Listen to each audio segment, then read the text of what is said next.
마태복음 3장 1절로 12절 함께 뜻을 생각하시면서 읽도록 하겠습니다.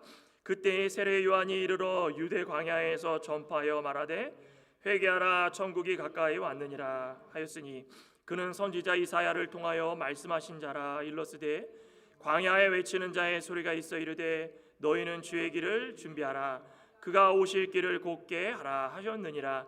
이 요한은 낙타 털옷을 입고 허리에 가죽띠를 띠고 음식은 메뚜기와 석청이었더라.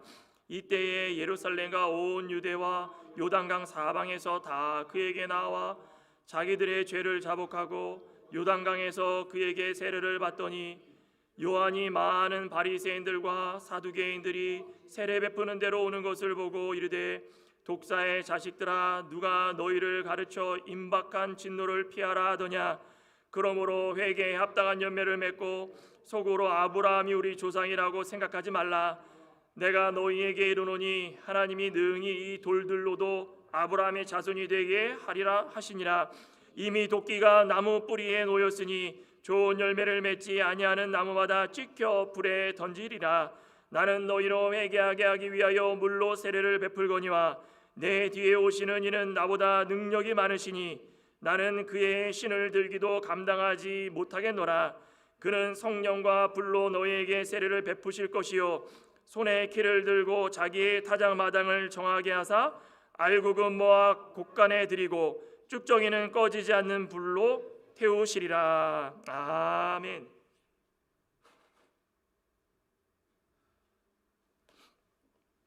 회개하라 천국이 가까웠느니라. 우리 지난주에 문제집 좀 풀어보셨습니까?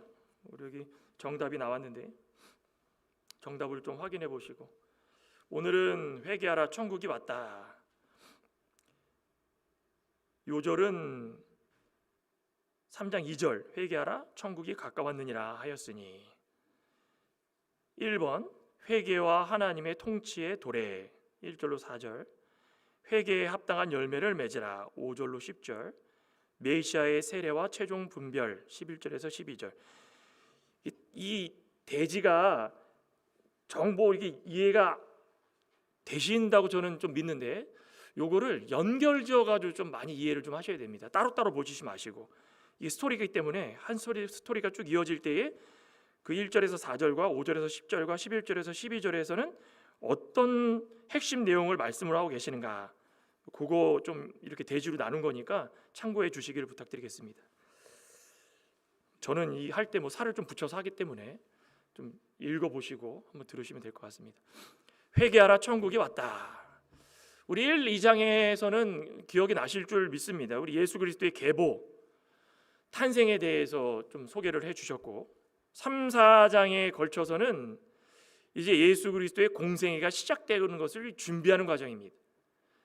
공생애다 그러면 예수님께서 공적인 세상에 예수님의 이름으로 나타나셔서 하나님의 복음을 전파하는 그 시간을 공생애다 이렇게 이야기합니다. 그래서 우리는 보통 3년 반이다 또는 3년이다 이렇게 얘기하죠. 그 시작은 세례 요한이 유다 광야에서 복음을 전파하는 것으로 시작이 됩니다. 세례 요한은 누가복음 1장에 잘 나타나 있는데 그 출생 배경에 대해서 예수님의 사역 전에 세례 요한의 활동을 기록한 이유는 도대체 무엇일까? 누가복음에는 자세히 기록되어 있지만 이 마태복음에는 그렇게 자세히는 잘 기록이 되어 있지 않습니다. 말라기 한 4장 한번 먼저 볼까요? 말라기 4장 구약 성경의 마지막 성경 마태복음 바로 전에 4장 말라기 그랬더니 갑자기 성경을 앞에서부터 찾으시면 안 됩니다. 말라기는 바로 마태복음 바로 전에 있습니다. 4장 5절 보라 여호와의 크고 두려운 일이 이르기 전에 내가 선지자 엘리야를 너희에게 보내리니 그가 아버지의 마음을 자녀에게로 돌이키게 하고 자녀들의 마음을 그들의 아버지에게로 돌이키게 하리라. 돌이키지 아니하면 두렵건대 내가 와서 저주로 그 땅을 칠까 하노라 하시니라. 이 말라기서의 여기의 예언은 두려운 날이 이르기 전에 내가 선지자 엘리야를 너희에게 보내리니 이 두려운 날이라는 것은 이 마지막 때를 말하는 것입니다. 마지막 때가 이르기 전에 마지막 때라는 것은 하나님의 심판을 말하는 거겠죠. 성경에서 말일, 그 다음에 마지막 때 요렇게 공식적으로 나온 말은 예수님께서 초림부터 재림 이전까지 이 모든 생활을 말일이라고 이야기를 합니다. 마지막 때다. 근데 여기서 말하는 것은 하나님의 심판의 때, 그때가 되기 전에 엘리야를 보내겠다라고 이렇게 말라기서를 통하여서 예언을 하죠. 여기서 보는 엘리야는 누구일까? 그러고 나서 하나님께서 400년, 약 400년 동안 침묵하셨습니다. 얘기를 해주시고 뭐 침묵하시면 좋겠는데 그 이후로 아무 말씀을 안 하십니다. 그런데 여기 지금 큰 능력이 있는 선지자, 또 회개운동을 일으킬 선지자, 또 예수님께서 오시기 전에 나타날 선지자, 그 엘리야가 도대체 누군가? 그게 바로 세례 요한을 나타내는 것입니다. 우리 예수님께서도 엘리야가 세례 요한이라고 분명히 말씀하셨죠. 마태복음 17장 10절부터 제자들이 물어 이르되 그러면 어찌하여 서기관들이 엘리야가 먼저 와야 하리라 하니까 예수께서 대답하여 이르시되 엘리야가 과연 먼저 와서 모든 일을 회복하리라. 내가 너희에게 말하노니 엘리야가 이미 왔으되 사람들이 알지 못하고 임의로 대우하였도다. 인자도 이와 같이 그들에게 고난을 받으리라 하시니 그제서야 제자들이 예수께서 말씀하신 것이 세례 요한인 줄 깨달으니라. 하나님께서 400년간 침묵하시기 전에 엘리야를 언급한 이유는 바로 예수님께서 오시기 전, 공생애를 시작하시기 전 세례 요한을 보내주시고 예수님께서 오셔서 이 땅 가운데 복음을 전하실 것을 미리 예언을 해주신 겁니다. 세례 요한은 예수님보다 몇 개월 앞섰죠? 6개월 정도 앞섰습니다. 6개월 동안 복음을 전하는데 그 엘리사벳 가정에서 태어나가지고 얼마나 귀한 아들입니까? 그런데 그 귀한 아들이 예언의 성취의 과정을 다 몸소 실천하고 순종하고 중간 역할을 감당했다는 것입니다. 오늘 말씀에도 나왔듯이 뭐 대우를 받았습니까? 대우도 못 받았습니다. 유대 광야에서 모든 사람들에게 그냥 하나님의 말씀만 외치고 전파하는 그런 일만 한 겁니다. 그러니 오늘을 살아가고 있는 우리들도 이 세례 요한과 같은 사명을 가지고 살아가야 되는 겁니다. 예수님께서 다시 오시는 그날까지, 이 말일이니까 이제는 예수님이 다시 오시는 그날을 바라보면 사는 우리들인데, 우리들도 세례 요한처럼 그냥 뭐 대우받는 것보다도 그냥 말씀만 전해서 택함 받은 모든 사람들이 돌아오는 그날까지 그냥 말씀 중심 그러고 살아가는 것이 우리의 사명입니다. 오늘 이 회개하라 천국에 가까웠다라는 이 세례 요한의 말씀 속에서는 그 중심은 도대체 뭐가 있을까? 그럼 말씀을 들은 사람들은 어떻게 변해야 될까? 그 말씀을 좀 같이 한번 나눠보고자 합니다. 첫째로는 회개와 하나님의 통치의 도래입니다. 1절에서 4절을 보면 그때에 세례 요한이 이르러 유대 광야에서 전파하여 말하되 회개하라 천국이 가까웠느니라 하였으니 그는 선지자 이사야를 통하여 말씀하신 자라 일렀으되 광야에 외치는 자의 소리가 있어 이르되 너희는 주의 길을 준비하라 그가 오실 길을 곧게 하라 하였느니라. 세례 요한의 첫 번째 메시지가 뭐였습니까? 회개하라 천국이 가까웠느니라. 세례 요한의 메시지일까요? 400년간 침묵하셨던 하나님이 입을 열으셔서 첫 번째 메시지를 주신 겁니다. 구약시대 때 아무리 그냥 우상 버리고 돌아오라 돌아오지 않고 그냥 말도 안 듣고 마음대로 좌우로 흔들리면서 살아가다가 끝끝내 말라기 시대를 맞이해서 볼 것 못 볼 것 다 드러내가지고 밑바닥까지 미천까지 다 드러내 보였습니다. 안식일을 지켰습니까? 11조를 했습니까? 뭐를 했습니까? 하나님 앞에서 할 수 있는 거 11조 안 하면 도둑질이라고 하나님 거 빼앗는 거라 그랬는데 그것도 안 하면서 하나님한테 바라는 것 많아가지고 하나님이 말라기 이후에 400년 동안 입을 싹 닫으셨습니다. 그래 너네들이 얼마나 잘 먹고 잘 사는지. 400년 그 신구약 중간기 시대에 수많은 일들이 있었죠. 대표적인 일이 뭐라고 그랬습니까? 안티오쿠스 에피파네스 못된 왕이 와가지고 유대의 모든 사람들을 죽이려고 박멸하려고 그냥 벌레 죽이듯이 박멸하려고 그냥 성전에다가 돼지피 뿌리고. 그 역사에 보면은 유대 아이들 헤롯보다 더 잔인했답니다. 아이들을 이거 뭐 이렇게 말씀드려도 있는 얘기니까 데려다가 임신한 여인들 깐난 아기들 다 데려다가 아기들 막 불로 그냥 태워 죽이고 임신한 여인은 배를 갈라가지고 애꺼내서 죽이고 얼마나 그런 일들이 많았는지 하나님의 침묵의 기간 동안에 하나님 없이 잘 살아봐라. 그거가 마찬가지입니다. 너네들이 얼만큼 대단한가. 그러면서 400년 이후에 침묵을 깨시는데 첫 번째가 회개하라. 회개하라 이겁니다. 유대 사람들이 선민이다라는 것이 남들에게 보여지는 모습으로 선민이다 그렇게 살았지 언제 한번 하나님 앞에 제대로 살았습니까? 유대 광야 생활에서도 마찬가지고 성전을 지어가지고 성전 생활할 때도 마찬가지고 그 전에는 왕도 없을 때 마찬가지고 왕 없을 때도 그냥 신본주의를 섬기는 유대 백성들이어야 되는데 왕 주십시오 뭡니까? 인본주의 섬기고 인본주의. 왕이 있어야 우리도 다른 나라처럼 누가 괴롭히지 않을 겁니다. 하나님이 있는데 왜 그렇게 생각합니까? 그러니 유대 사람들이 선민이라고 아무리 외쳐도 실상은 경건의 모양만 있고 능력은 아무것도 없는 껍데기만 있는 그런 사람으로 살았다라는 것입니다.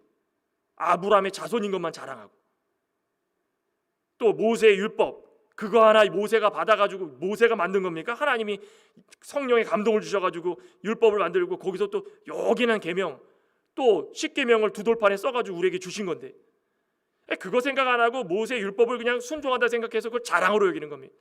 난 모세가 우리 조상이다. 모세 율법 믿는다. 온갖 죄를 저지르면서 율법조차도 그냥 자신들의 입맛으로 그냥 다 바꿔 만들어가지고 그냥 사람들한테 자기가 아, 어, 에, 오 하는 대로 다 법을 지켜라. 그리고 자신들은 지키지 않습니다. 참 이게 얼마나 안타까운 일이었습니까? 침묵이라는 것이 어떤 의미일까요? 침묵. 하나님이 침묵하셨다. 침묵. 요즘에 AI가 많이 나와가지고 저도 구글 검색창 AI한테 물어봤습니다. 침묵이 무슨 뜻인가? 그것도 뭐라 그러냐면 단순히 말을 하지 않거나 소리가 없는 상태를 넘어 의도적으로 언어를 멈추고 내면을 성찰하거나 상대를 존중하고 배려하는 강력한 비언어적 의사소통 방식입니다. 무슨 말인지 아시죠? 침묵한다고 그래가지고 야 이거 어린아이들 삐쳐가지고 그냥 딱 다물고서 난 안 해 이게 아니라 하나님의 침묵이라는 것은 단순히 말을 하지 않는 것이 아니라 누군가가 잘못했을 때에 진실을 고백해 주기를 기다리고 있다는 것입니다. 하나님이 침묵하신다는 것은 배려고 하나님이 침묵하신다는 것은 자비고 긍휼입니다. 내가 너희들한테 이렇게까지를 했는데도 불구하고 너희들이 나한테 대답을 안 한다? 기다리겠다. 내가 너희들한테 시간을 줄 테니까 너희들이 깨달아가지고 좀 나한테 고백하기를 원한다. 하나님께서 침묵하신 것은 바로 그 이유입니다. 그런데 그거 깨닫지 못하면은 뭡니까? 동상이몽. 하나님은 그러고 있는데 백성들은 어떻게 합니까? 하나님 아무 말씀도 안 하시네? 그러면 우리는 그냥 막 살아도 되겠네?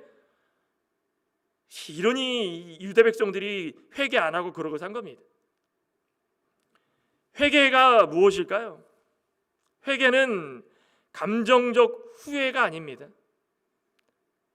뜨끔해가지고 그냥 상대방한테 뭔가를 잘못 얘기했을 때 뜨끔해가지고 미안해. 이게 회개가 아니죠. 이거는 그냥 용서를 구하는 거고 후회하는 거죠. 회개는 생각과 가치관과 방향이 다 뒤바뀌는 거 전환되는 겁니다. 그래서 영어로는 repent 돼 있지만 어떤 사람들은 repent보다 턴한다, 방향을 전환한다, 턴한다가 더 맞지 않을까. 그래서 성경적인 회개는 턴이 더 맞습니다. 이렇게 이야기를 합니다. 회개는 잘못을 인정하는 겁니다. 그리고 그 자리에 가던 자리에서 돌아서서 하나님을 향해서 가는 겁니다. 그리스도를 믿고 변화된 인생을 살려고 하는 모든 사람들은 반드시 죄를 회개하는 것이 먼저입니다. 그것이 중심에 있어야 되는 겁니다. 나는 예수님을 만났습니다. 20살 때 30살 때 만났습니다. 아니면 군대 제대하고 만났습니다. 몇 살 때 만났습니다. 인격적인 예수님을 만난 게 몇 살입니다. 그게 뭐가 중요합니까? 회개가 중요한 것입니다. 그래 어떤 사람들은 이야기합니다. 회개가 먼저입니까? 중생이 먼저? 그런 말장난은 안 했으면 좋겠습니다. 저는 동시동작이라고 봅니다. 중생을 하나님께서 언제 우리에게 주실지 우리는 날짜는 알지 못하지만 중생했다라고 하면 우리는 그 마음에 감동이 있는 겁니다. 성경이 믿어지고 예수님 믿어지면 중생한 자입니다. 그러면 그때 회개가 나오는 겁니다. 그러니까 중생이라는 건 회개하고 뭐든지 동시동작인 것입니다. 중생한 다음에 뭐 10년 20년 있다 회개합니까? 그런 게 아닙니다. 신학자들은 그것 때문에 논쟁을 하죠. 회개가 먼저냐 중생이 먼저냐. 우리는 참 그런 거 논쟁 안 해서 참 편한 것 같습니다. 뭐 그런 거가 논쟁해가지고 흰머리 나겠습니까? 그냥 하나님 저희는 예수님 믿습니다. 회개했으니 하나님 저희들 용서해 주시옵소서. 간단한 것을. 회개라는 것은 바로 그런 겁니다. 그리스도를 믿고 변화된 인생 사는 거. 사람들은 반드시 회개를 하고 그 중심에 변화가 있어야지 영원한 천국 그것을 사모하며 살 수 있고 지상에 살아가고 있는 우리 모두는 천국의 모형으로 살아갈 수 있다는 것입니다. 하나님을 믿는 성도들을 바라볼 때마다 천국의 모습이 보여지는 것입니다. 그죠? 그러니 세례 요한이 회개를 외친 겁니다. 세례 요한이 회개를 외치고 나서 그 중심에 어떤 말씀을 인용을 했습니까? 3절에 봤더니 광야에 외치는 자의 소리가 있어 이르되 너희는 주의 길을 준비하라.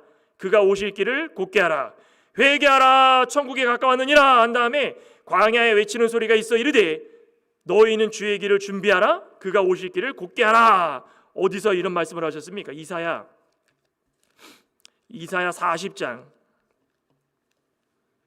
40장 3절입니다. 외치는 자의 소리여 이르되 너희는 광야에서 여호와의 길을 예비하라. 사막에서 우리 하나님의 대로를 평탄케 하라. 골짜기마다 도두어지며 산마다 언덕마다 낮아지며 고르지 아니한 곳이 평탄하게 되며 험한 곳이 평지가 될 것이요. 세례 요한이 자기가 만들어낸 말이 아닙니다. 하나님께서 이미 선지자들을 통하여서 예언한 말씀들을 세례 요한은 예수님 전에 이루려고 다시 한번 선포한 겁니다. 유다 백성들이 바벨론 70년 포로 생활을 하면서 온갖 고난을 다 겪었지만 하나님께서 70년을 왜 주신 거였습니까? 회개하라고. 회개하고 돌아오라고. 그래서 하나님께서 70년 끝난 다음에 돌아올 때에 백성들과 함께 무엇을 준비하셨습니까? 여호와의 길을 준비한 겁니다. 여호와의 길을 예비해 주신 겁니다. 백성들이 포로 잡혀갔다 돌아올 때 백성들만 돌아왔다고 그랬습니까? 여호와 하나님께서 같이 동행해 주신 겁니다. 그러면서 여호와의 길을 예비하라 그런 것은 여호와가 함께 걸어가서 너희들에게 참 평안을 주실 그 길을 예비하라는 것입니다. 얼마나 우리에게 필요한 말씀이겠습니까? 우리가 이 땅 가운데 살아가면서 회개를 하고 예수님께서 이 세상에 다시 오실 그날을 바라보면서 준비하는 겁니다. 준비. 우리 모든 삶 가운데 우리 과정들은 다 준비하는 과정입니다. 주님이 오실 그 길에 불편함이 없도록 하루 종일 준비하는 겁니다. 그 길이 굳고 폐역하고 꼬불꼬불하고 높고 파여있고 물이 있고 상관없습니다. 우리가 준비해야 되는 겁니다. 왕이 만약에라도 어느 마을에 마차를 타고 온다 그러면 먼저 누구를 보냅니까? 전령을 보내서 그 길을 확인합니다. 왕이 혹여나 가다가 덜컹거려가지고 마차에서 떨어지질 않을까, 굽어가지고 가는데 오래 걸리진 않을까, 다 확인하는 겁니다. 그리고 고쳐야 될 길들은 고치는 겁니다. 마을 사람들을 시켜가지고 평탄하게 하는 겁니다. 우리 군대 갔다 오신 분들은 알죠. 한국 군대 가면은 말동이라고 그러죠. 대령 3개 대령만 온다고 해도 바짝 긴장합니다. 바짝 긴장해가지고 사단장 연대장이 옵니다. 그러면은 그때부터 그냥 내무반 시작해가지고 다 깨끗하게 청소하고 치약을 발라가지고 청소하고 호레비 냄새 나지 않도록 환기시키고 다 합니다. 근데 만약에 별 하나가 온다 그러면 언제 어떻게 하는지 아십니까? 한 2달 전부터 대대에 별이 온다라고 공지가 옵니다. 그러면 자유 시간도 없고요, 총 쏘는 시간도 빼고요, 밥 먹는 시간 빼고 뭐 하는지 아십니까? 다 청소합니다. 청소. 밖에 나가가지고 그 별 하나가 온다라는 그 길을 미리 다 가봅니다. 가봐서 돌이 많거나 울퉁불퉁하면은 그때부터 시작해가지고 저녁 먹기 전까지 계속 길 닦고 해가지고 어느 날 다 길을 닦았는데 갑자기 우리 부대로 안 옵니다. 그런 적이 한두 번이 아닙니다. 그래도 닦습니다. 계속 닦는 겁니다. 이게 얼마나 어리석습니까? 그래도 해야 되는 겁니다. 무슨 말을 하는 걸까요? 이 주의 길이라는 것은 이 대대장이나 뭐 별 하나, 별 두 개, 별 세 개, 별 네 개, 대통령, 만약에 대통령이 온다 그러면 어떡합니까? 우리 교회에 대통령 오신다, 트럼프 대통령 우리 교회 방문한다 그러면 장종기 집사님 어떻게 하시겠습니까? 장종기 집사님이 그냥 음식을 그냥 최고로 맛있는 음식을 이 트럼프 대통령이 오기 전에 한 달 정도 안에 와가지고 아마 주위 다 살펴볼 겁니다. 경호 병력들이 와가지고 스나이퍼들이 어디에 위치하고 길에 창문은 몇 개고 문은 몇 개고 급하게 탈출할 때는 어떻게 하고 청소 상태는 잘 돼 있는가? 또 주방장 전문 주방장이 와가지고 장정규 집사님 저리 가십시오, 제가 하겠습니다. 그냥 막 트럼프 대통령만 와도 이 난리를 치는 겁니다. 그죠? 예전에 우리 전두환 대통령 때 제가 초등학교 때 우리 외삼촌이 의정부인가에 어디 살았는데 전파사를 했습니다. 그 동네에 전두환 대통령 온다는 소식이 들은 겁니다. 사람들 어떻게 하는지 아십니까? 요즘에야 전두환 대통령 전자 소리만 들어도 사람 막 치가 떨린다고 그러는 사람도 있는데 그 당시에는 막 전두환 대통령 그러면 대통령이니까 일 다 제쳐두고 오지도 않았는데 다 길가에 서가지고 쓰레기 줍고 길가에 서 있었습니다. 손 한번 잡아보려고. 그런데 예수님이 다시 온다 그러면 우리 믿는 사람도 어떻게 됩니까? 이 세상 대통령보다 못한 분이 예수님이십니까? 대답을 안 하시네요. 만약에 우리나라 대통령 이재명 대통령이 조지아 여기 둘루스 한인회에 오신다 그러면 어떡할까요? 그 안 찾아가 또 안 되죠. 우리나라 대통령인데 또. 하여튼간 우리 모든 대통령들이 다 대우를 받을 수 있는 것은 우리가 섬겨야 되는 대상이기 때문에 그런 겁니다. 그죠? 항상 우리 모든 믿음 생활 가운데 예수님께서 다시 오시는 그 길 가운데에 우리는 늘 준비하고 있어야 되는 겁니다. 말씀을 선포하는 것도 준비 과정이고 길을 닦는 것도 준비의 과정이고 믿음으로 살아가는 것도 준비의 과정이고 오전에 사랑하라는데 사랑하는 것도 준비의 과정이고 죄로 인해 가지고 지친 몸, 나의 못난 자아들, 인생의 절망거리들 다 수도 없이 많아도 그건 다 제껴두고 예수님이 오신다고 그러는데 다 나옵시다. 길을 준비합시다. 그러면서 첫 번째 해야 되는 게 무엇입니까? 회개하는 거, 회개하는 것입니다. 내가 오늘 하루 누구를 미워했는가? 오늘 하루 말씀을 지키지 못했는가? 내가 오늘 하루 믿음 생활에 있어서 뭘 잘못했는가? 회개를 하고 예수님을 맞을 준비가 되어 있어야 된다는 것입니다. 그러니 나는 죽고 예수님과 이 말씀에서 변화돼서 살아야 된다라는 그 말씀 자체가 사도 바울이 한 게 괜히 한 게 아닙니다. 날마다 죽는다는, 날마다 절제하는 생활, 겸손한 마음, 그죠? 시간 절약하고 회개한 사람들이 어떻게 살아가야 되는가? 믿음으로 살아가는 어떻게 살아야 되는가? 말씀과 기도로 충만하고 그게 바로 길을 평탄케 하는 겁니다. 평탄케. 오늘 오전에도 성가대 찬양하셨죠. 말씀과 기도 생활 잘해서 만나를 우리에게 주시는 그것이 은혜의 생활이다. 영적인 만나를 먹고 살려면은 늘 우리가 준비 생활을 해야 되는 것입니다.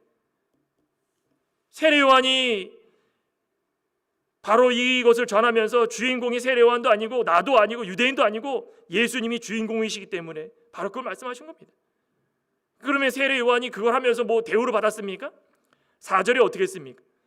요한은 낙타 털 옷을 입고 허리에 가죽띠를 띠고 음식은 메뚜기가 석청 먹고, 아니 집 놔두고 그것도 어렵게 태어난 아들이 집을 나가가지고 광야에서 그 아무것도 없는데 마른 바람이 불고 거친 들이 그냥 모래폭풍이 일어나고 거기서 그냥 뭐 먹습니까? 메뚜기하고 석청 먹어요. 석청 꿀. 광야에서 나는 들에 있는 꿀입니다. 허리에는 가죽띠를 띠고 옷도 제대로 못 입었습니다. 이 뭘 말씀하는 걸까요? 이거 단순한 금욕 생활이 아닙니다.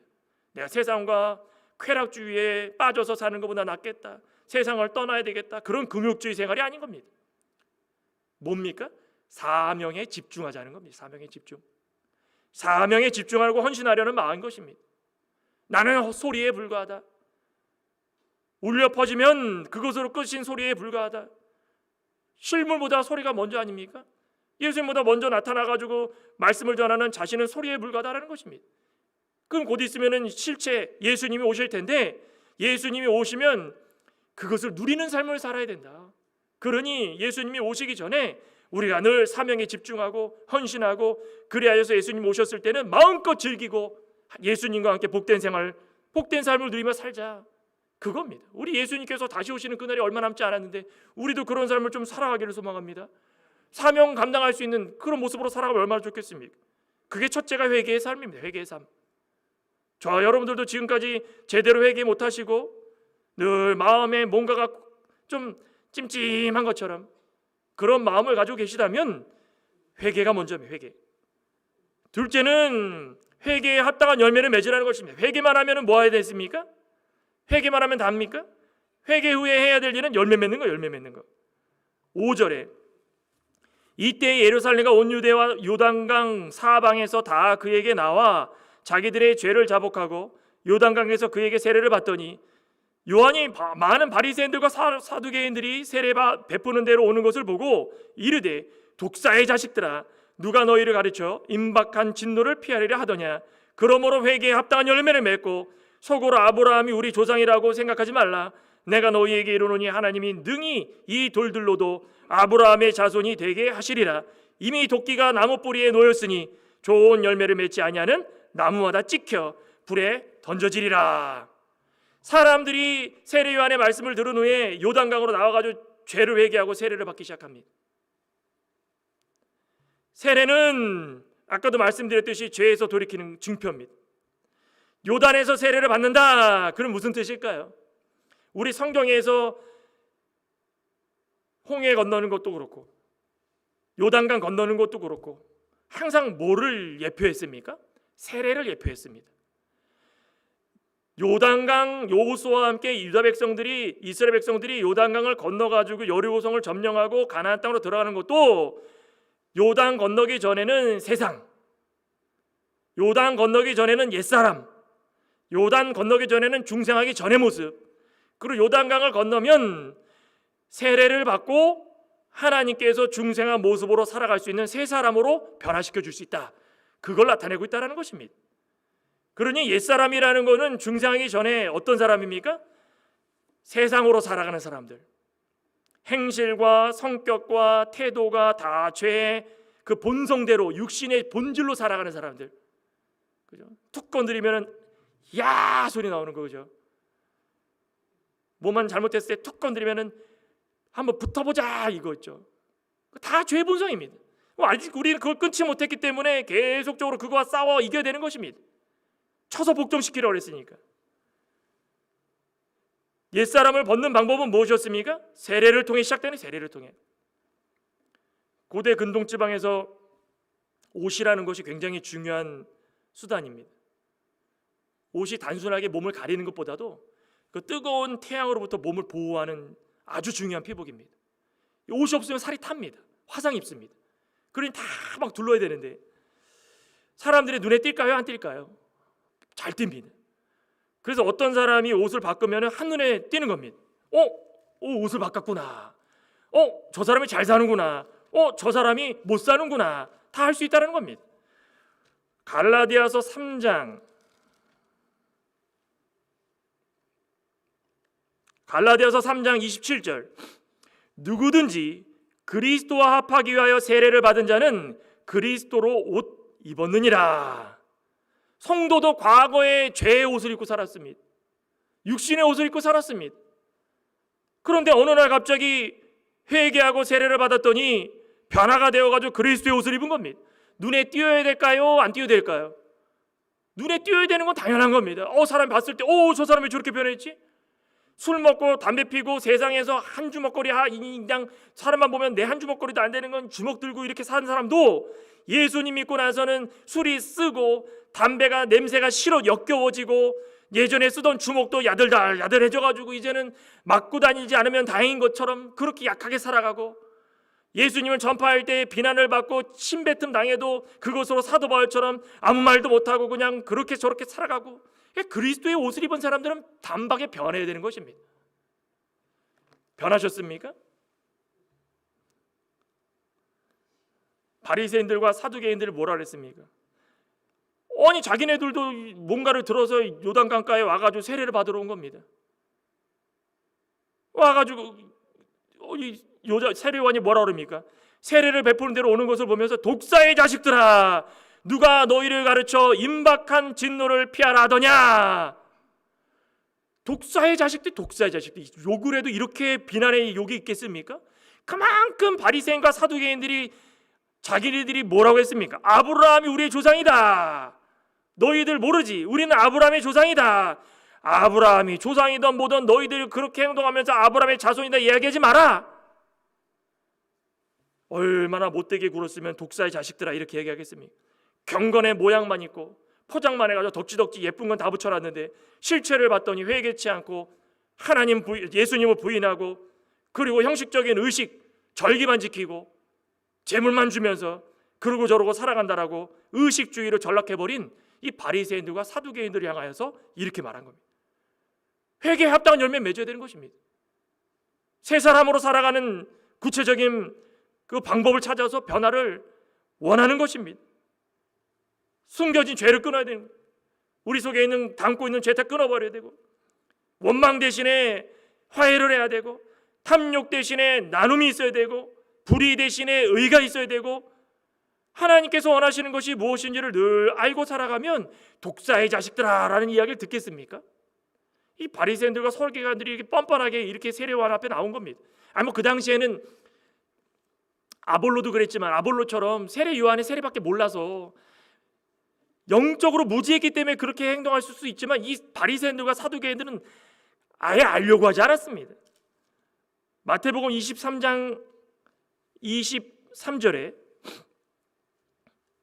마태복음 23장 23절에 화 있을진저 외식하는 서기관들과 바리새인들이여 너희가 박하와 회양과 근체에 11조는 들이되 율법에 더 중요한 바 정의와 국률과 믿음은 버렸도다. 그러나 이것도 행하고 저것도 버리지 말아야 할지니라. 맹인된 인도자여 하루살이는 걸러내고 낙타는 삼키는도다. 그 뒤에도 쭉 한번 읽어보십시오. 계속 그렇습니다. 화 있을진저 외식하는 서기관들과 바리새인들이여 27절에 회칠한 무덤 같으니라. 아예 그냥 칠해버려가지고 단단해서 그냥 그 안에 죽은 사람 가둬놓는 그런 모습으로 살아가는 겁니다. 열어놓으면 썩은 내가 풀풀 나는 겁니다. 외식과 불법을 행합니다. 29절에 또 그러죠. 화 있을 저 외식하는 서기관들과 바리새인들이야 선지자들의 무덤을 만들고 의인들의 비석을 꾸미는구나. 이게 그들의 삶이었습니다. 멋진 빛깔을 뽐내는 독사는 어떻습니까? 예뻐 보이죠. 너무 예쁘다. 만지면 어떡합니까? 물어버리면 죽습니다. 수시간 내에 혈액에 침투해가지고 사람 다 죽어버립니다. 아무리 겉에 번지르르하고 예뻐도 만져야 될 게 있고 피해야 될 게 있는 겁니다. 빛깔만 그냥 반듯반듯 실상은 입을 벌리면서 맹독을 쏟아내는 것처럼 보이는데 이 종교적인 지도자들이나 또 그 당시에 살았던 정치적인 지도자들이나 높은 지위에 있는 자들이나 모두가 다 가식, 위선, 그 탐욕, 또 불법 너무나 쉽게 자신들의 입맛에 맞게끔 행하고 바꿨기 때문에 세례 요한이 그들의 모습을 보면 첫 번째 한 얘기가 바로 그겁니다. 독사의 자식들아 너희들이 자랑하는 아브라함 그렇게 살지 않았다. 아브라함은 보이지 않는 하나님을 믿음으로 믿어서 의인이 됐는데 본토 친척 아비집 자신이 가지고 있는 모든 거 다 버리고 그리고 하나님만 따랐다. 100세에 얻은 이 자녀 이삭도 하나님께서 바치라고 그랬을 때 군수리 않고 바치려고 했던 그 아브라함인데 어디다 대고 그 아브라함 이야기를 떠드느냐. 아무리 자긍심과 자부심을 가지고 사는 거 좋다 그렇지만 너희들의 삶을 되돌아보면서 좀 선을 좀 그어봐라. 잘못된 것이 어디고 또 잘못되지 않은 것이 무엇이고 돌들로도 하나님의 자손이 되게 하기 충분하신 하나님이 너희의 하나님인데 아브라함과 바리새인과 사두개인들의 모습을 보시면서 얼마나 답답해졌으면은 세례 요한의 입을 벌려가지고 독사의 자식들아 그렇게 이야기했겠습니까? 참 그러니 뭐 출신, 이력, 뭐 배경 그 다 믿는 자의 기준이 돼서는 안 됩니다. 오늘날도 대형 교회들은 여전히 11조 많이 하는 분들을 우대하고 11조 적게 하는 사람들은 우대 안 하고 11조 많이 하는 분들이 교회 떠나려고 하면 그냥 교회 목사님부터 시작해서 당회원들이 줄줄 서가지고 그냥 붙들고 가지 마십시오 하고 무엇이 믿음이고 그 믿음이 아닌지를 오늘날에도 잘 생각해 보라는 것입니다. 우리에게 만약이라도 독사의 자식들아 그랬으면 우리 얼마나 땅이 무너질 것처럼 절망스럽겠습니까? 예수 그리스도를 믿는 것과 말씀에 순종하는 것이 우리 삶의 기준이 되는 것입니다. 그러니 회개하면 그의 적절한 열매들을 맺어 나가야 되는 것입니다. 겉모습만 아니 혈통만 아닙니다. 우리 가까이에 이제는 곧 있으면 예수님이 다시 오시는 그날인데 우리는 그저 세례요한처럼 메뚜기와 석청 먹으면서 허리띠에 가죽띠를 띠고 아무것도 없는 것처럼 세상 등지고 누가 진짜 그렇게 살라고 했습니까? 그냥 세상에 살면서 그래도 우리는 좀 바꿔 입은 옷을 좀 보여야 되지 않겠습니까? 예전에 저런 옷 안 입고 있었는데 봤더니 그리스도의 옷을 입고 있네. 이거 어디 브랜드인가? 창광교회로 와라. 소개시켜 주는 겁니다. 요즘에 뭐 유명합니까? 뭐 옷 중에는 뭐가 유명할까? 저는 뭐 브랜드를 모르는데 뭐 신발, 가방을 구 있고 그죠? 뭐 있고 뭐 그런 거 있죠? 그런 거 아무리 주면 뭐 하겠습니까? 그 안에다가 뭘 담고 있느냐 그게 중요한데. 그죠? 명품인지 아닌지 구별하려면 어떻게 해야 된다고 그랬죠? 아십니까? 우리 창광교회 성도님들 명품 갖고 다녀봐야 뭘 알지. 명품도 안 갖고 다니면 뭘 알겠습니까? 그죠? 명품 하나 있으면요 비 오는 날 안 답니다. 비 오는 날 우산이 없을 때 가방을 이렇게 하면은 뭘까요? 가짜고. 이렇게 해가지고 다니면 자기는 맞아도 가방에는 물 젖으면 안 되니까 그건 명품이고. 저와 여러분들은 명품 인생이십니까? 안에 뭐가 들어있는 게 중요한 겁니다. 뭐가 들어가는지. 새 옷을 입었으면 새 옷을 입은 사람답게 열매를 맺어나가면서 살아야 된다는 것입니다. 그리고 마지막에는 메시아의 세례와 최종 분별 11절에서 12절. 나는 너희로 회개하게 하기 위하여 물로 세례를 베풀거니와 내 뒤에 오시는 이는 나보다 능력이 많으시니 나는 그의 신을 들기도 감당하지 못하겠노라. 그는 성령과 불로 너희에게 세례를 베푸실 것이요 손에 키를 들고 자기의 타작마당을 정하게 하사 알곡은 모아 곳간에 들이고 쭉정이는 꺼지지 않는 불에 태우시리라. 이게 얼마나 무섭습니까? 좋게 얘기하실 때 들어야 되는데, 세례 요한을 먼저 보내셔서 말씀하실 때 좀 들어야 되는데, 변화된 모습을 갖춰야 되는데 그게 아닙니다. 준비 단계가 뭐였습니까? 세례 요한의 세례, 물세례. 물세례는 준비 단계입니다. 그리고서 예수님의 세례가 있습니다. 예수님의 세례는 무슨 세례 있습니까? 성령과 불세례. 성령, 불세례. 우리의 성령은 새 생명을 주시는 것입니다. 예수님께서 이 땅 가운데 오셔서 우리를 죄를 씻어주시고 우리에게 믿고자 결단하는 즉시 성령을 주십니다. 그 성령은 한번 들어오셨다간 떠나지 않습니다. 불은 뭡니까? 말씀, 정결케 우리를 씻어주시고 분별하게 해주시고 세상과 짝하지 않도록 분별케 해주시고 그리고 마지막 심판을 우리는 준비할 수 있는 그걸 말하는 것입니다. 그러니 본질이 변화된 우리는 늘 마지막 심판을 향하여서 초점을 맞춰야 되는 것입니다. 늘 영적으로 자라나는 것은 마지막 심판을 향하여서 자라나는 것입니다. 말씀 한 구절 보고 말씀을 정리합니다. 에베소서 4장 13절입니다. 우리가 다 하나님의 아들을 믿는 것과 아는 일에 하나가 되어 온전한 사람을 이루어 그리스도의 장성한 분량이 충만한 데까지 이르리니 우리는 어린아이와 같습니다. 장성한 분량에 이르기까지 자라나야 되는 것입니다. 그리스도 안에서 새 사람이 된다는 것은 그 자라나는 과정이 있어야 되는 것입니다. 영적으로 자라나는 과정이 없으면 성숙해지지 못하는 것입니다. 그 방법 중 하나가 뭡니까? 오늘 11절에 말씀해 주셨듯이 회개하기 위하여 물로 세례를 베풀거니와 내 뒤에 오시는 이는 나보다 능력이 많으시니 나는 그의 신을 들기가 감당하지 못하겠노라. 그는 성령과 불로 너희에게 세례를 베푸실 것이요. 세례 요한이 낮아진 것입니다.